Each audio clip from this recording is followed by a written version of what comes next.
Ce qui vous paraît impossible aujourd'hui, un jour, quelqu'un pourrait trouver les moyens de le représenter.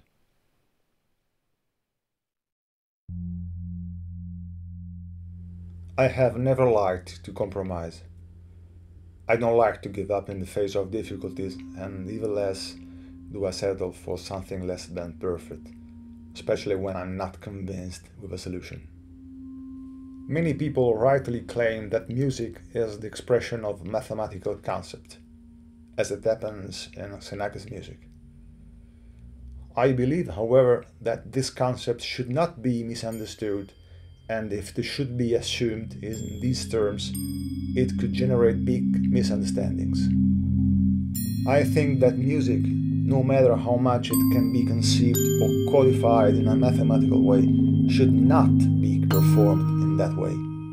Performance is an art, and as such, must be an expression of poetics through music.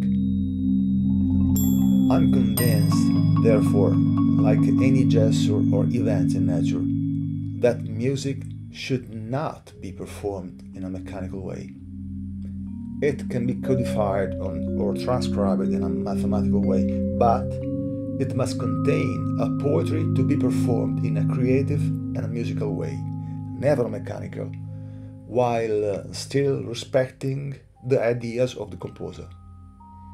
I consider whether it is Bach, Beethoven, or Xenakis, the role of the interpreter must go beyond the notation, to express his or her own musical vision, while also respecting the score created by the composer. The performer should not confuse the compositional needs of the piece with their own interpretative decisions in technical terms. The musical intention should always be superior to the technical problems. Rebonds B is most often performed with two drumsticks, but this approach never convinced me because, to me, the composer's intentions could not be realized. In the past, when I have performed this piece using only two sticks for other musicians, such as pianists and conductors, they seemed not able to follow the music at all. They could not, at some points, follow the score because the perceived rhythmic result was somehow inconsistent with what was represented in the score. I consider that it is one thing to listen to a performance and another to listen to it following the score. The versions I have listened to up to now, including my own, have been unconvincing compromises that have not fully satisfied me. Since the first day I wanted to tackle this important repertoire piece, I have always thought that it should be performed with four sticks. When I played it this way, the phrasing on the toms and woodblocks appealed to me right away. I would have liked to keep this interpretative idea throughout the piece, but it was very complicated. I admit, at the time I didn't have the musical or technical maturity to try and experiment with new solutions.